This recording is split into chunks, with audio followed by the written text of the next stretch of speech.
going on, guys? This is MCS Red here. I have a video for you today on the disassembly and assembly of the Helix mags and the DMAGs. There's been a lot of questions that arise with compatibility as well as parts, as well as some even accessories that we now have available for our magazines. So let's jump right into it. Let's talk about the evolution of magazines here at MCS. So when we first came out with our conversion kits, we had our round head magazines, which were 20 rounders. They were the wind up mags, similar to the modern day T15 and Milsig mags. Also now the TMC, I should include that as well. But when we came out with the DMAG, that was the replacement. The one thing with the winding mags for us is that they became problematic because of their design. There's a lot of moving parts on the inside, also a lot of small parts, and they were very, very difficult to disassemble and maintain, also to clean. So we wanted to take it to the next step and offer you magazines that were completely toolless so you can maintain and field strip them very, very easily. So from the round head mags, we had the DMAGs. Now we had a 14 round option, a 20 round option, and even a 30 round option at one point. We discontinued those just because they were just really, really long. The 30 round option was really awesome, but just like I said, it was way too long. So a 14 round option comes standard with all of our complete marker sales now. So if you buy a complete marker, you're gonna get your Helix mag, however many it comes with in that package, as well as a shaped projectile DMAG. Now, when the DMAGs first came out, there was a little bit of an issue that people complained about, and that was the material of the shell of the DMAG. It was kind of like a shampoo bottle consistency, and a lot of people didn't like that. So what we did is we redesigned it with the DMAG 2.0 shells, and now we've changed the material to where it's very, very durable. And you guys can see that in KT's assembly and manufacturing video that he did of the DMAGs, which we do here in California. So you can see that here. And the other issue was that these weren't, their payload wasn't all continuous. It was actually, these mags required to be flipped. So as you can see, there's two channels here, 7 and 7 on the 14 rounders, and then obviously 10 and 10 on the 20 rounders. So a lot of people didn't like that. Keep in mind, we designed the DMAGs initially to allow for people that were purchasing our conversion kits to use lower end and lower quality paint. That's why the DMAGs are still used to this day for those of you who are required to use field paint that's not really up to par as far as magazine fed paintball goes. So the springs on here are very, very, very soft. So it allows you to be successful with that lower end paintball. Now on the Helix mag, which is the evolution of the DMAG, these are not as forgiving on lower end paintballs. And that is the reason because the spring is just a little bit stronger than the DMAG. And it just, a lot of times that magazine and that paint doesn't withstand that magazine tension. The Helix is the latest and greatest. This is what we've been kind of making a lot of the upgrades for. We have the Ranger plates, which are these right here, which are the bottom plates here, similar to like what you would see on a Magpul. So you have you can actually put a paracord through here, and then you can also just leave them. And the only thing you do is you just swap this out here, and it goes right on the bottom of your magazine. So this adds a completely different look and allows you to be a little bit more functional on those speed reloads. We also have new Helix shells coming out. This is a pink version. We also have an olive drab. The ones that are already available are obviously the tan. We have the black and smoke and clear. So those are all available now. We're going to go through the disassembly here of the Helix and also the DMAG. So you're going to see every single component on the best way to maintain them.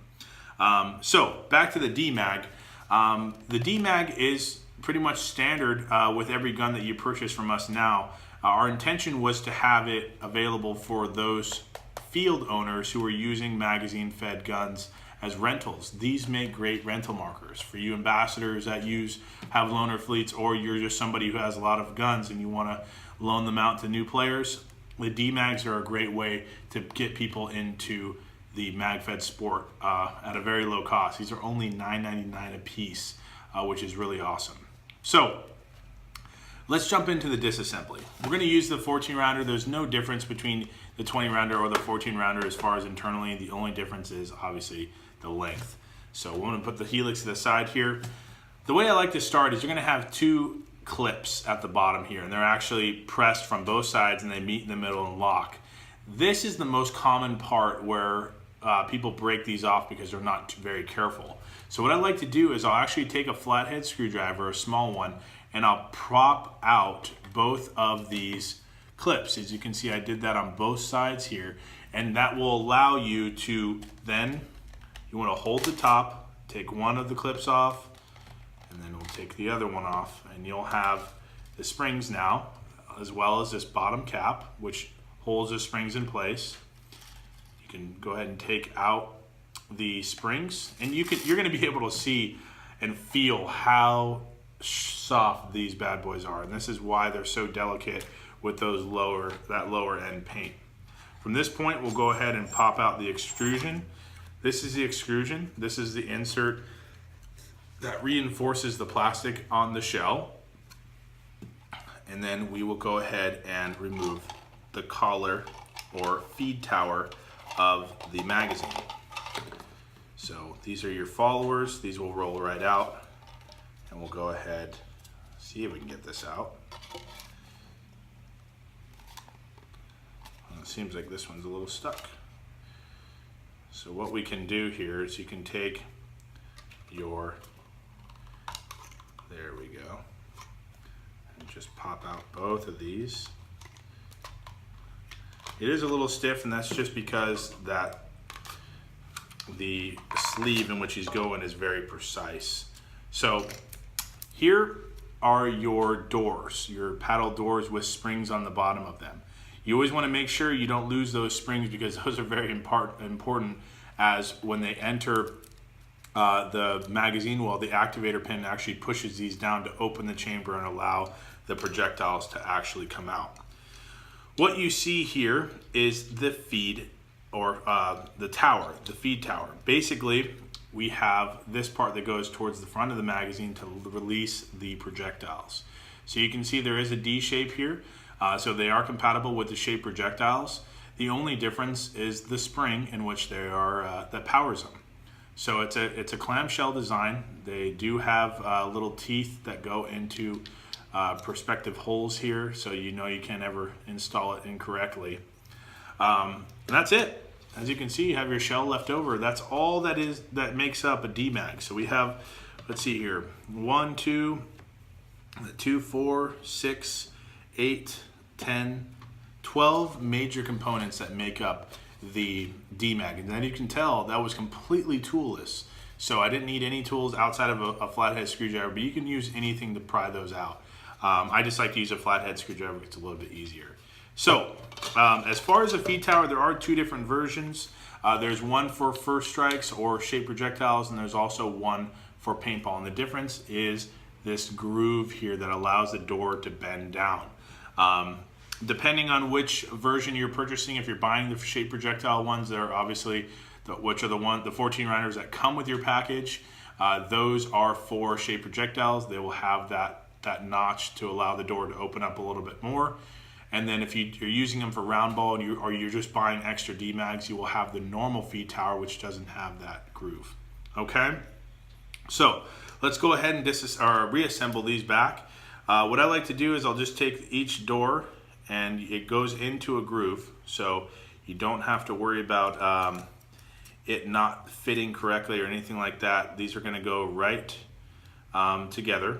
Okay, there is no specific side they need to go on.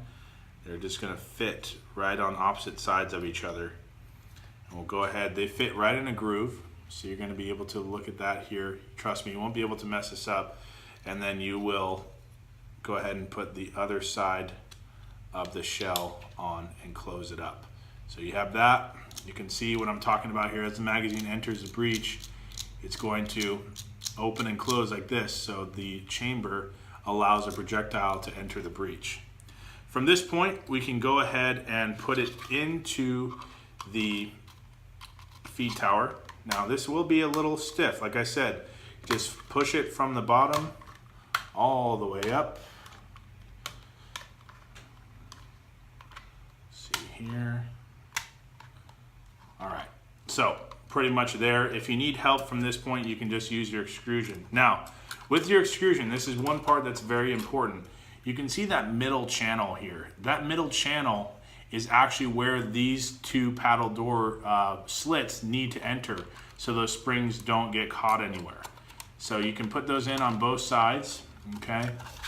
And you'll be able to tell that they're properly installed because this extrusion won't go down all the way if it doesn't. So you just take your extrusion, press it down. You can see that the feed collars look very, very nicely now, worked very, very nicely now.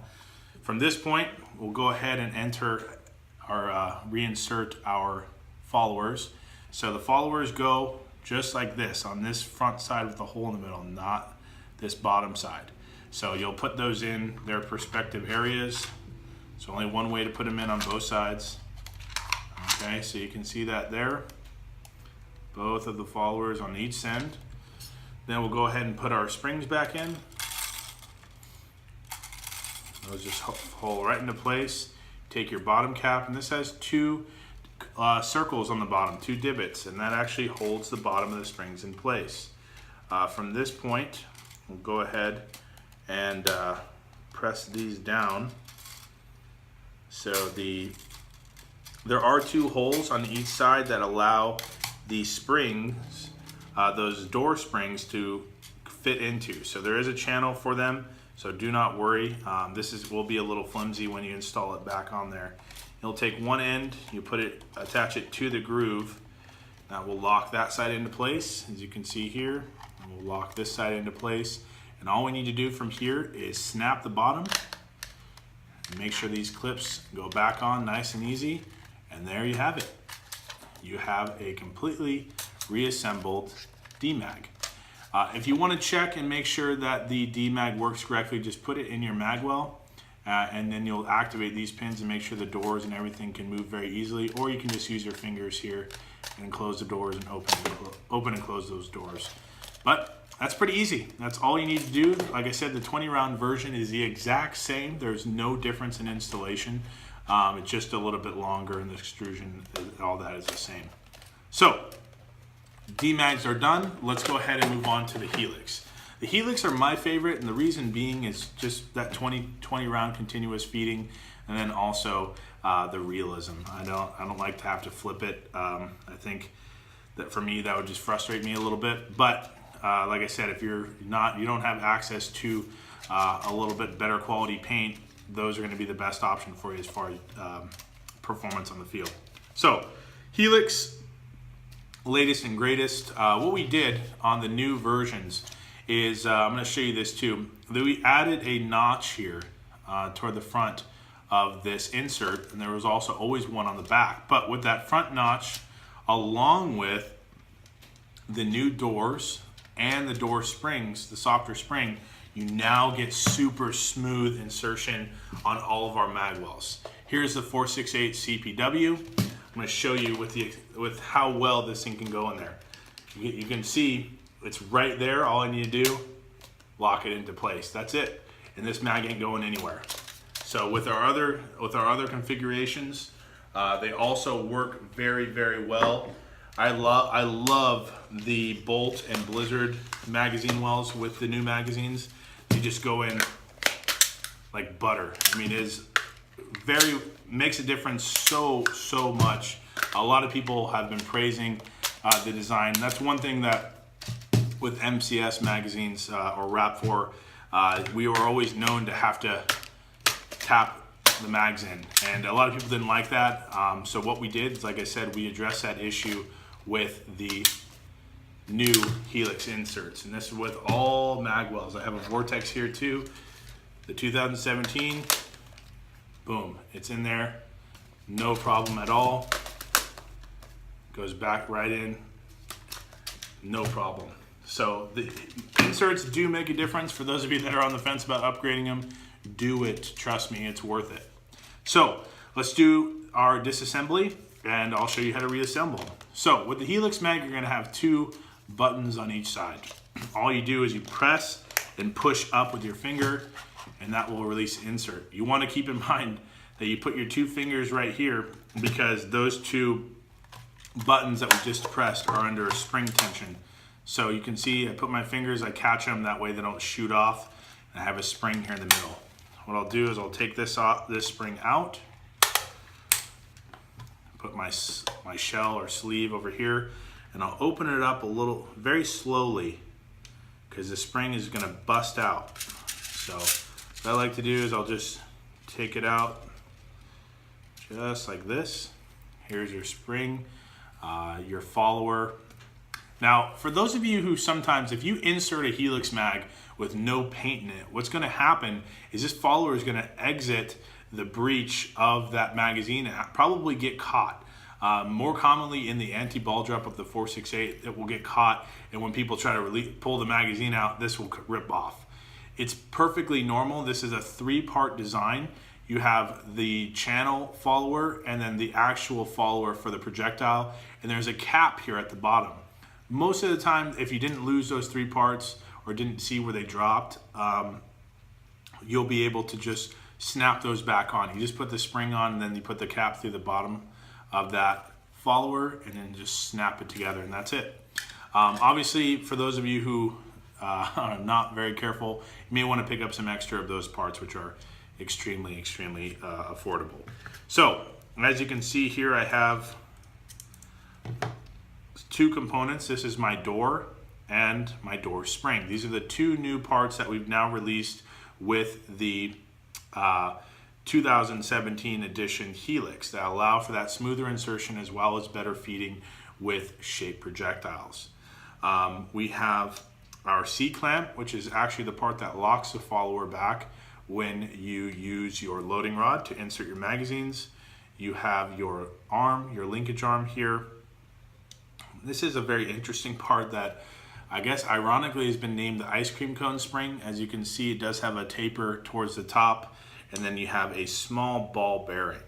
So that's it. Those are the only parts internally. There's 1, 2, 3, 4, 5, 6, and then if you count the spring, the loading spring, that is 7 internal parts of the Helix magazines. Nothing. It's very, it's toolless. It's very simple to take apart.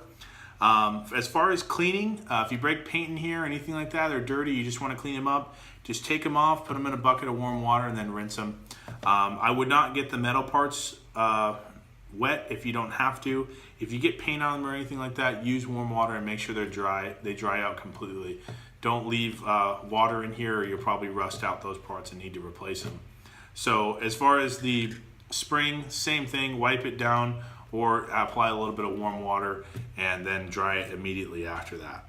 So that's about it. I mean, you have your 2 shells here, your sleeve, and then your internal parts. So let's reassemble here. What I like to do is I use the right hand shell. So if you're looking at the Helix insert, you're gonna use your right hand shell, and I like to reassemble with that one first.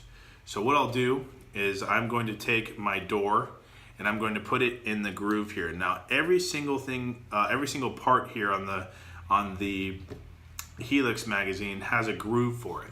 So as you can see, that goes right in there just like that. It's kind of hard to show you because of the clear magazine part here. From here, I'm going to take my linkage arm or my door paddle, and I'm going to set that right below it, and it goes right into a groove, just like that, right below it. And this actually pushes down with the door there. I'll take the door spring, and that goes underneath it in its own little groove. Also, right here, you can see it kind of blends in a little bit, but it's right here. It goes right into a groove, so you can see it fits right in there. Then I'm going to take my C-clamp part, and that just fits right here in a little groove. Also, it needs to be facing up. So as you can see, there is if you're looking at this, there is this little tail that needs to be facing up when you insert it into that mag well. From this point, all you need to do on the little indentation below that C-clamp, there's an indent right here where my finger is. You're gonna take your ball bearing, you're gonna set it towards the bottom and take your ice cream cone spring with the taper or the open side, the larger side, facing upward. You're gonna push that ball bearing against the C-clamp. And that's it. It's very simple. From this point, what I like to do is, what happens is, if you don't perfectly align this Helix magazine insert with the other one, you may lose that ball bearing and may come out of alignment. So you'll want to be very careful. One thing I wanted to mention before we put this back together, there's a slit right here, okay? This is completely normal. This is not a broken Helix mag or a defective one. It is supposed to be like that. This is a part of the channel in which the projectiles actually get fed through this area, okay? If you don't believe me, take off your sleeve, insert it into the marker, and watch the projectiles be fed in. So we'll go ahead. I like to turn it to the side here. All you have to do is line up the door just like that. You can see no loose pieces. It's perfectly fine. And I always like to put the spring in last. So I'll hold it together with my hand and just feed the spring into the magazine. When you get to the follower, there is a little type of nipple here at the end. What I like to do is I'll just push it in, and with that nipple, I'll open the shells just enough to allow for that nipple to pass through, and it didn't remove any of the parts. We're all perfectly fine there with the parts. You can see that the spring is perfectly fine. We'll go ahead and insert this spring here. We'll take our buttons here, put them on both ends, press them down with your finger. Be very careful because they are under spring tension. You take your sleeve, and then what I like to do is, let's see here. If you don't always go back into place correctly, it's perfectly fine. All you need to do, like I said, is if you don't have them perfectly flush in the chamber, they will come out of alignment, which has just happened right there. So we'll just push those in, and boom, there you go. They're back on each side. They're perfectly aligned. The spring works perfectly fine. You can push that back and forth if you need to and reassemble it as many times as you want. But other than that, that is it. That is the disassembly and assembly of both the DMAG and the Helix mag. If you have any questions or concerns about or where to find parts, you can find them on the mcsus.com website. Under the parts section, you can use the filters in the right-hand corner of the screen to look for Helix parts. It has every single part available. Other than that, I hope you enjoyed this video. I hope it makes your life as far as maintaining and servicing these magazines a lot easier.